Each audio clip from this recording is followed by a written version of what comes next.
Hey guys, it's the boy, and in today's video, I'll be ranking each Chapter 2, Season 3 named location in the game.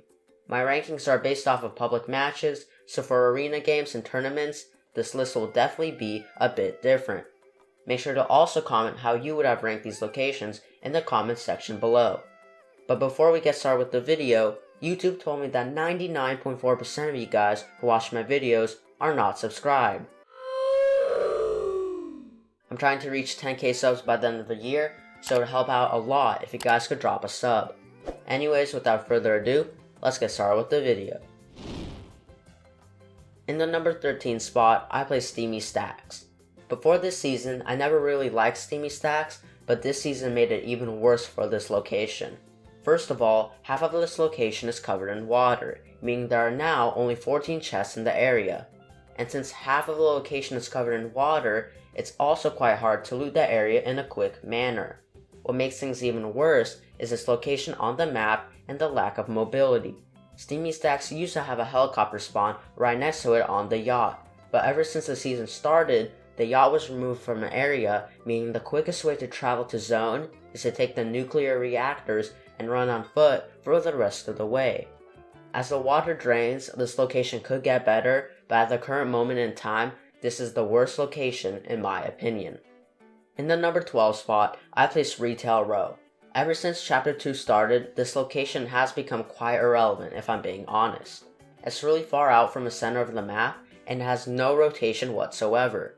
While there is a good amount of loot and materials in Retail Row, as it has 21 chests, it's just too far away from the center of the map, so you'll find yourself running for most of the game. For the number 11 spot, we have HEDGES. This is one of the few named locations that basically stayed the same in this new season. While HEDGES is a fun place to land at, it severely lacks in loot. It only has 15 chests, which are spread out among 7 buildings.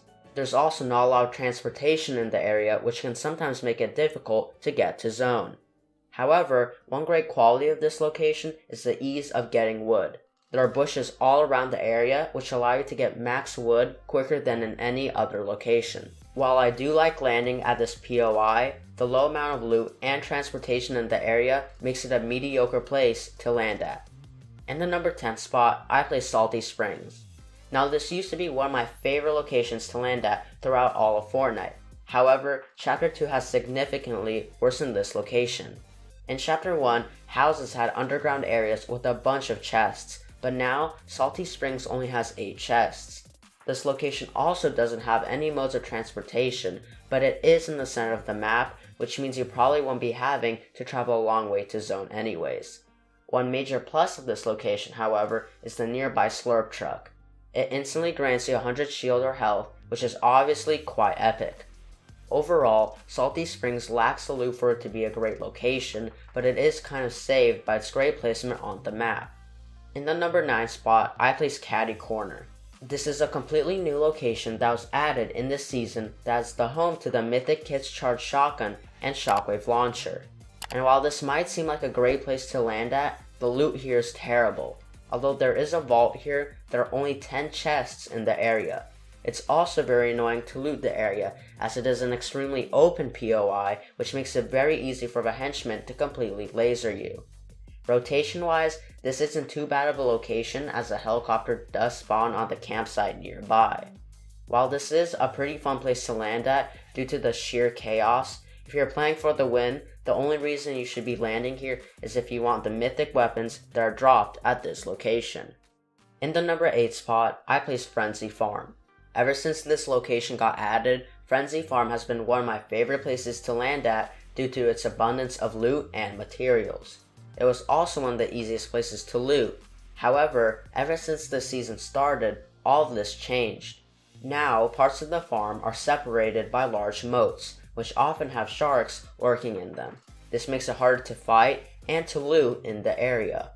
And by far, the worst part of this updated version of Frenzy Farm is the fact that it has no reboot van. And to add insult to injury, Sweaty Sands has 2 reboot vans, although one of them is inaccessible. However, this POI still has its benefits as it is really close to the center of the map, it has a helicopter spawn, and it also has an abundance of wood. The haystacks in this area also have a cool feature, as they drop pieces of corn when broken, which give you 10 health each. Overall, this location got a bit worse this season, but if they added back the reboot van and decreased the water levels, this location could become better than it was in Season 2. For the number 7 spot, I placed Pleasant Park. This is one of the oldest locations that is still in the present day Fortnite map. It has always been a great, well-rounded location to land at, which is why it has stuck around for so long. However, with this new version of Pleasant Park, it has been worsened dramatically. While there still are quite a lot of chests coming in at 23, the whole location is now more spread out due to all the water. This water makes it harder to loot and harder to build, which clearly is not too great.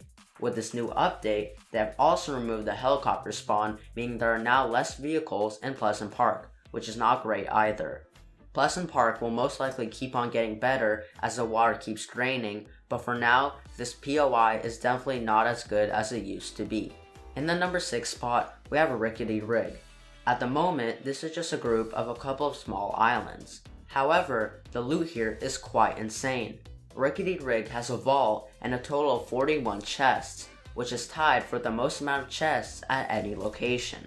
This location is also quite low-key, so you'll usually have most of the loot to yourself. There is also a helicopter spawn here, so you'll have great loot and an easy way to get to zone.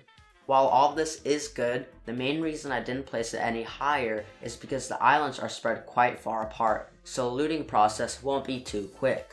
I also have an aggressive playstyle, so when I land there, I usually don't encounter too many people for the first half of the game. But even with these small complaints, this is a great location with a ton of loot. In the number 5 spot, we have Sweaty Sands. In my opinion, this was arguably one of the best locations in the game ever since it was released. However, like with many other locations, the addition of water has worsened this location. While the loot here is still great, as it has 28 chests, it is now much harder to get this loot due to each building being separated by water. This location isn't terrible by any means, but it's clearly not as great as it once was. For the number 4 spot, I placed Lazy Lakes. Now this location reminds me of the old Tilted Towers that was present in the old map. Just like Tilted, Lazy Lakes consists of a condensed area with a large amount of buildings. However, one major difference is that Lazy Lakes does not contain the same amount of loot as Tilted Towers. Lazy Lakes contains 23 chests, which is quite decent, especially since its POI is much smaller than Tilted Towers. This location is also not too far away from the center of the map, and is also next to a helicopter spawn and a massive whirlpool. It is also quite easy to loot and fight in this area since there is no water and just buildings. Overall, this is a great location that contains a lot of loot and materials, meaning you will definitely be leaving this location with above average loot. In the number 3 spot, I placed Misty Meadows. This POI has always been a great location, especially once helicopters were added. This location is solely on land, and the 27 chests here are spread fairly evenly among the buildings, so it's honestly quite easy to get loot at this location. Usually, this POI is also not over contested, so you have a fairly high chance of making it out of here alive. If you don't die right off the bat, there's also a couple of new buildings in the lake right next to Misty Meadows, which is great if you need a bit more loot. There isn't really anything wrong or bad with this location, aside from how hard it is to build on the roofs of the buildings, which is why I have placed it this high on the list. For the number 2 spot, we have the Fortilla. This is one of my favorite locations to land at, and it's for a good reason. The Fortilla has insane loot. It literally has 41 chests. And on top of that, the Fortilla has a vault and is also where the mythic Chug Jug and Burst Assault Rifle spawn. It also has great movement as there are plenty of boats and even a helicopter that spawns in this area. The one small thing that is not too epic when landing here is the amount of water that's in between the buildings. This makes it very awkward when fighting others and even when you're just trying to loot the buildings. This location is also in the corner of the map, but that's not too big of a problem since there's a ton of vehicles in the area. This location is already an insane POI, but it might become even better once the water begins to drain. In the number 1 spot, we have the Authority. This POI is located in the dead center of the map. It's practically the same as the agency, but it has a couple of new buildings and a massive dam around it. It has quite a bit of loot, coming out of 20 chests, and also has a vault. The drum gun and glider gun are also dropped here, so that's an added plus. And not only does this place have great loot, but it has great mobility. There are zip lines all around this location, and there's also a helicopter spawn. Plus, the glider gun also spawns here, which is arguably the best mobility item. The authority is honestly great, but the biggest problem with this location is its popularity. While 20 chests is a lot for basically just one building, there's usually around 10 to 20 people landing here. This means that if you have a bad drop, you might only have one chest to your name, or maybe even none at all. However, the loot and rotations here are amazing, so this is clearly a great place to land at. Anyways guys, I hope you enjoyed this pretty long video. Like I said before, make sure to comment how you would have ranked these locations yourself in the comment section below. Make sure to like and subscribe, and I'll see you guys in the next one.